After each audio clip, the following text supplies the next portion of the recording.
안녕하세요. 지난해 결혼한 평범한 30대 여성입니다. 남편이랑은 연애만도 3년이나 했고 그 사이 어느 다른 연인들처럼 다툼도 있었지만 그래도 돌이켜 생각해보면 비교적 평범하고 즐거운 시간을 보냈던 것 같아요. 그렇다면 별 문제 없어 보이는 제가 왜 사연을 보내게 되었냐고요? 그건 바로 정신나간 어머님과 신우 때문입니다. 발단은 지난 달이었습니다. 어머님이 신우가 유학을 가고 싶어 한다는데 저희 부부더러 한 1,000만 원만 보태라고 하시더라고요. 그런데 그 말씀이 부탁이 아니라 어찌나 당당하고 마치 명령같이 들리던지 저는 순간 제가 어머님께 무슨 빚이라도 졌나 싶었다니까요. 가족이니까 돕고 살아야 한다는 말씀을 덧붙이셨는데 가족이라. 그 말 한마디가 저로 하여금 지나간 시간들을 되짚어보게 만들었습니다.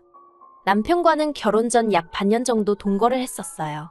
남편은 당시 회사 근처에서 오피스텔 전세를 얻어놓고 살고 있었거든요. 그런데 계약이 끝나는 시기도 애매해졌고 그렇다고 월세로 돌리자니 새가 보통이 아니더라고요. 그러자 남편이 먼저 동거 이야기를 꺼냈습니다. 저도 당시 회사 근처에서 전세로 살고 있었는데 제가 살던 곳은 방도 2개고 하니까 자기가 잠깐 신세 좀 지면 안 되겠냐대요. 솔직히 저는 동거 자체는 생각도 해본 적이 없었고 내키지도 않았습니다. 그런데 이미 양가 부모님까지 다 배웠고 결혼 이야기까지 오가던 마당에 싫다고 하기가 좀 그렇더라고요. 남편이 왜 그런 이야기를 꺼낸 건지 사정도 뻔히 알고 있었으니까요. 게다가 제가 거절을 하면 남편이 그 6개월 더 살자고 집을 다시 구하던지 해야 했는데 그렇게 되면 저희 결혼 자금에도 영향이 가겠다 싶은 거예요. 그래서 이런저런 조건들을 따져봐도 동거 말고는 딱히 방법이 안 보였어요. 그런데 막상 같이 살아보니까 꼭 나쁜 것만은 아니더라고요. 남편이나 저나 둘 다 본가가 지방이다 보니 자취생활은 10년이 넘은 사람들이었습니다. 그렇다 보니 더는 혼자가 아니라는 사실이 낯설기도 하면서 동시에 뭐랄까 안정감을 느꼈다고 해야 할까요? 집에서 같이 저녁 먹을 사람이 있다는 사실 자체가 퇴근길을 기분 좋게 만들더라고요. 인기척이 느껴지니 사람 사는 것 같아서 좋았어요. 물론 생활 습관이 다른 부분이 있었기에 불편한 부분도 아예 없는 것은 아니었지만 어차피 결혼하면 한 번쯤은 겪어야 하는 일이라고 생각하니 그렇게 못 견딜 일도 아니었지요. 그런데 그렇게 남편이랑 같이 산 지 2달쯤 되어갈 무렵 어머님께서 신우를 좀 데리고 있어달라며 부탁을 해오셨어요. 신우는 당시 저희 집에서 30분 정도 떨어진 곳에 위치한 대학에 다니고 있었는데 그때가 졸업을 앞둔 마지막 학기였거든요. 그동안엔 엄한 아버님 때문에 본가에서 서울로 거진 왕복 3시간씩 들여 통학을 하고 있었고요. 아무튼 그런데 이제 막 학기다 보니 취업 준비다 뭐다. 시간이 아깝다면서 저희 집에 있게 해달라고 시부모님을 졸랐던 모양이에요. 솔직히 이 이야기를 듣고 좀 어이가 없었습니다. 100번 양보해서 시간이 아깝다는 말도 서울에 있고 싶은 마음도 저도 이해는 했지요. 하지만 당시 어쨌든 결혼 전이었고 집도 제가 계약한 제 집이었잖아요. 자기 오빠인 남편은 엄연히 저에게 신세를 지는 중이었고요. 그러니 저에게 먼저 물어봤어야 되는 거 아닌가 싶대요.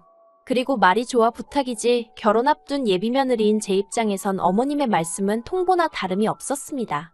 상황이 마음에 들고 안 들고를 떠나 선택지가 없었던 거지요. 그래서 울며 겨자 먹기로 알겠다고 하고 신우랑 같이 살게 되었네요. 솔직히 처음엔 속상했지만 그래 평생 살라는 것도 아니고 3-4달만 살면 된다 하니 지혜롭고 사이좋게 지내야겠다 생각했어요. 하지만 제가 어떻게든 싫다는 의사를 전했어야 했습니다. 솔직히 남편하고도 별 문제 없이 살았고 신우도 남편과 피를 나눈 남매이니 성격이라던가 성향이라던가 비슷하지 않겠나 싶었거든요. 그런데 제가 너무 순진했던 걸까요? 신우의 성격은 남편과는 정말 판이하게 달랐습니다. 매사 시원시원하고 그러면서도 옳고 그름을 따질 줄 알았던 남편과 달리 신우는 소위 경우라는 게 없더라고요. 제가 신우랑 있었던 일을 다 말하자면 끝도 없는데 한두 가지만 말해볼게요. 일단 저는 퇴근 후엔 항상 간식이라던가 먹을 걸 사들고 집에 갔어요. 원래는 간식을 그다지 좋아하는 편이 아니었는데 남편과 같이 살기 시작한 이후로는 그렇게 같이 뭐라도 먹으면서 TV도 보고 영화도 보고 그러는 게 좋더라고요. 그런데 이제 신우가 오게 된 이후로는 저희 둘 것만 달랑 사갈 순 없잖아요. 그래서 인원수에 맞춰서 3개씩 사가기 시작했습니다. 그리고 그렇게 되면 제가 일일이 말하지 않아도 하나는 남편 거, 하나는 제 거, 하나는 신우 거 이렇게 암묵적으로 정해져 있는 거 아닌가요? 하지만 어이없게도 제가 씻고 나온다던가 제가 잠깐 다른 일을 한다던가 그러면 그새 제 몫의 간식이나 먹을거리가 사라지고 없는 겁니다. 막말로 냉장고에 있던 간식을 쥐가 물어갈 리도 없고 도둑이 들었을 리도 없고 그런데 그럴 때마다 남편도 신우도 자긴 아니라고 딱 잡아떼더라고요. 정말이지 그 2, 3천 원짜리 간식 때문에 마치 형사라도 된 것 마냥 따지고 들기도 뭐해서 그냥 몇 번을 넘어가긴 했는데 몇 번 비슷한 일이 반복되니까 너무 짜증나는 거예요. 그래서 언젠가부턴 저도 제 몫의 간식은 저랑 남편이 쓰는 방에 따로 챙겨놓거나 냉장고 깊숙이 숨겨놓고 그랬네요. 그래도 결국엔 없어지기 일쑤였지만요. 아무튼 그런 날들을 보내던 중 하루는 대대적으로 대청소를 하게 되었습니다. 신우한테도 대청소한다고 시간 비워놓으라고 했었는데 신우는 까먹었다며 홀랑 외출한 상황이었고요. 얄미워서 신우가 쓰는 방은 빼고 해버릴까 하다가 그러다 괜히 문제 생기면 집주인한테 전화 욕먹지 싶어서 그 방도 청소를 해주려고 방문을 열었는데 세상에 막말로 돼지우리가 따로 없더라니까요. 하루에 샤워도 2번씩 하고 화장을 하는 건지 그림을 그리는 건지 그렇게 공들여 화장도 하는 신우였는데 방은 아주 개판을 쳐놨더라고요. 그리고 그 상황에서 저를 더 황당하게 한 건 그간 없어졌던 간식들의 포장지나 비닐들이 다 신우방 침대 밑에서 나왔다는 거지요. 그 쓰레기를 다 끄집어내서는 거실을 청소 중이던 남편을 불러서 직접 한번 보라고 했어요. 남편이 한동안 말을 잇지 못하대요. 그리고 그뿐만이 아니었습니다. 이미 짜증은 짜증대로 나 있었지만 그것과는 별개로 청소를 하다 보니 신우의 누래진 이불이 제 눈에 들어오더라고요. 그리고 생각해보니까 저희 집에 온 이후로 자기가 매일 덮고 자는 이불을 한 번도 빠는 걸 못 봤다 싶대요. 남편더러 아가씨는 이런 게 찝찝하지도 않나 봐 어떻게 이래놓고 살지. 한마디 했더니 집에서는 어머니가 다 해주셨으니 그런 거 아니겠냐며 그래도 동생이랍시고 감싸더라고요. 그리고 한편 저는 저대로 좋은 마음으로 청소하는 김에 다 해주자 싶어가지고 이불을 들쳤더니 거기엔 또 생각지도 못한 물건이 있었습니다. 바로 제 옷들이었지요. 그동안 찾아도 없길래 내가 세탁소에 드라이라도 맡겨놓고 안 찾아왔나. 친정에 갖다 뒀나 하고 막연히 생각만 하고 있던 옷들이 거기 다 있더라니까요.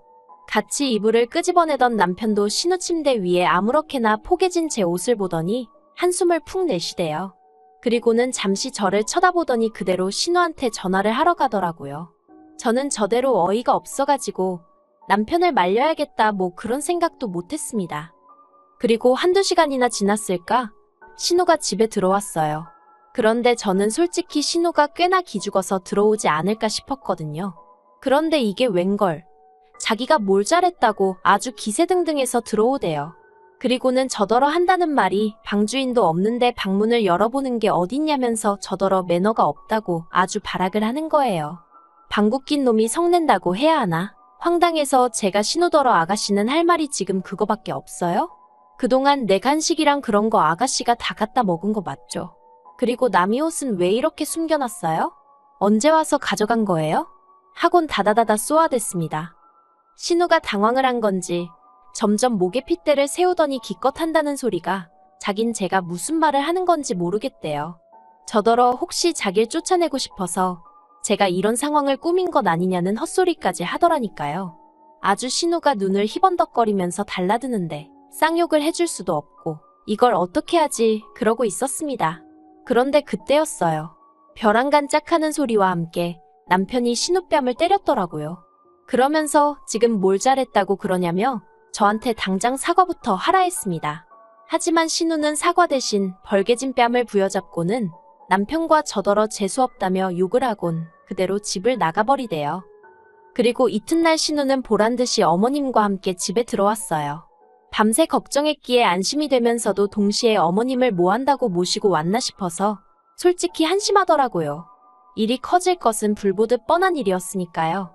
그리고 아니나 다를까 어머님과 남편이 정말 누구누구 목소리가 더 큰지 겨뤄보는 것도 아니고 아주 고성을 내지르며 한마디로 난리가 났었네요. 그리고 며칠 뒤 신우는 치사하고 더럽다며 짐 빼서 저희 집을 나가더라고요. 생활비도 한 푼 안 내면서 밥은 따박따박 다 챙겨 먹고 잠도 잘 자놓고 말이에요. 여기까지 적고 나니 그런 꼴을 보고도 제가 왜 결혼을 했는지 궁금하실 수도 있겠네요. 그런데 솔직히 그 당시 상황이 거지 같긴 했어도 제가 직접적으로 피해를 입은 건 없었거든요. 물론 제가 잘못한 것도 없었지만요. 아무튼 그래서 당시엔 생각하기를 어머님 아버님과 같이 살 것도 아니고 신우랑도 매번 마주칠 것도 아닌데 남편만 괜찮으면 됐다고 단순하게 생각을 했어요. 그리고 그런 면에선 앞으로도 시댁 식구들 대 저로 무슨 일이라도 생기면 남편이 제 편을 들어주겠다는 그런 확신을 갖게 되었거든요. 그래서 이 사람이면 믿고 살아도 되겠다 싶어서 결혼은 계획대로 진행하게 된 거지요. 하지만 막상식을 올리고 나니 시자는 시자구나 싶대요. 신혼여행에서 다녀오고 얼마 되지 않아서 아버님 생신이었거든요. 남편과 함께 선물을 사들고 시댁을 찾았습니다. 그런데 현관문을 열어주시는 어머님 표정이 무척이나 어둡더라고요. 그래서 제가 남편에게 귓속말로 혹시 무슨 일이 있었냐고 물으니 남편도 영문을 모르겠다는 눈치였지요. 하지만 집 안으로 들어서자마자 어머님이 저에게 앞치마를 거의 집어던지다시피 주시면서 아버님 생신인데 점심때 딱 맞춰오는 며느리가 세상 천지에 어딨냐 화를 내시대요. 제가 당황해서 그게 무슨 말씀이시냐, 1시에 식사하자고 하지 않으셨냐, 그래서 지금 왔다고 대답했습니다. 그때 시계는 12시 40분을 막 지나고 있었거든요. 그러자 어머님이 하시는 말씀이 1시에 식사하자 했으면 최소한 11시까지는 와서 점심상 차릴 생각을 했어야 하는 거 아니냐고 하시는데 솔직히 황당하더라고요. 남편과 결혼했다는 이유 하나로 남편도 챙기지 않는 아버님 생신상을 제가 차려야 하는 건지, 그리고 그걸로 욕을 먹어야 하는 건지 어느 것 하나 제대로 납득이 되질 않았으니까요. 게다가 집에는 신우도 있었는데 신우는 거실에서 아버님과 TV를 보고 있었습니다. 그렇게 아버님 생신상이 중요한 일이었다면 신우랑 어머님이 하실 수도 있는 거 아닌가 싶대요. 어머님께 욕을 먹는 내내 이 집안에서 난 뭐지? 하는 생각만 들고 피곤하더라고요. 솔직히 마음 같아선 아버님 생신이고 뭐고 다 집어치고 당장이라도 자리를 박차고 그 집에서 나오고 싶었지요. 하지만 이제 막 시집온 며느리가 그런 생각을 행동으로 옮길 만한 패기는 없었어요. 할 수 있는 일이라곤 그저 밥이 코로 들어가는지 입으로 들어가는지도 모르게 밀어넣고 준비해간 선물 건네드리고 불이 나게 서울로 올라오는 것뿐이었달까요. 그리고 지난 연말에는 남편과 제가 2박 3일로 여행을 다녀왔거든요. 그런데 그때 신우가 저희 집이 비니까 저희 집에서 자기 친구들하고 파티를 하면 안 되겠냐고 또 어머님께 물어본 모양이에요. 네, 이번에도 저나 남편이 아닌 어머님한테 먼저 허락을 구했더라고요. 그리고 어머님은 그런 신우에게 그러라고 허락을 하셨다면서 저희 현관 비밀번호를 물어보셨습니다. 하지만 일전에 당한 바가 있으니 같은 실수를 2번 할 수는 없잖아요. 그래서 안 된다고 딱 잘라 거절을 했네요. 그러자 신우가 어머님과 저희 남편에게 서운하네 어쩌네 아주 난리를 친 모양이에요. 오죽했으면 어머님이 저희 부부를 소환해 하나밖에 없는 신우이라면 잘해주라고 여러 번 당부까지 하셨을까요? 그리고 그런 일들이 몇 번이고 반복되는 와중에 학비를 보태주란 소리가 나온 겁니다. 제가 도와주고 싶을 리가 없지요. 그래서 엊그제 어머님께 학비는 못 보태준다고 말씀드렸어요. 그랬더니 어머님이 지나간 온갖 옛날 일들을 다 끄집어내서는 저더러 마음 씀씀이가 작다 야박하다 그러니 신우가 너를 불편해하는 거다. 별의별 안 해도 되는 소리까지 다 하시더라고요. 그래도 결국엔 어른한테 이런 표현은 쓰고 싶지 않지만 저는 어머님이 스스로 당신 발등을 찍으셨다 생각합니다. 어머님이 아무 말이나 막 하신 덕분에 저는 신우는 물론이고 앞으로 시댁 누구에게도 돈 한 푼 쓰지 않겠다는 마음을 갖게 되었으니까요. 솔직히 어머님은 말끝마다 가족이니까 하시지만 제가 정말 이 집에서 가족이 맞나 싶어요. 명절이고 뭐고 모였다 하면 남들이 하기 싫은 일이 제가 할 도리이고 남들이 모른 채 하는 일이 제가 알아서 먼저 챙겨야 하는 일이고 그러면서도 누구 하나 저는 어떤 사람인지 뭘 좋아하는지 묻지도 알아보려고 하지도 않았거든요. 저에 대해서 아무것도 모르고 관심도 없으면서 가족을 운운한다. 솔직히 너무 가식적이지 않나요? 정말이지. 시간이 갈수록 제 안에는 억울한 마음이 쌓이고 있네요. 남편과 이혼을 하지 않는 한 어머님과는 사이좋게는 아니더라도 형식적인 관계는 유지해야겠지요. 그래서 딱 거기까지만 할 생각이에요. 시댁과 대화하고 함께 시간을 보내며 가족이 되려는 노력을 하고 싶지도 않네요.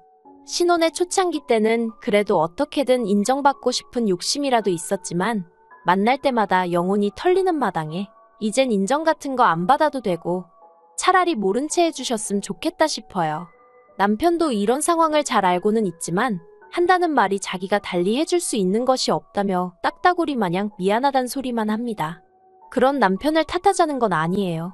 솔직히 남편 말대로 남편도 그렇고 저도 그렇고 뭐라도 달리 할 수 있는 일이 없거든요. 더 까놓고 말하자면 하고 싶지도 않고요. 그저 앞으로도 시댁과는 이 정도의 거리를 유지하며 살 생각입니다. 그게 남편이나 제가 저희 가정을 지키는 길이 될 것 같으니까요.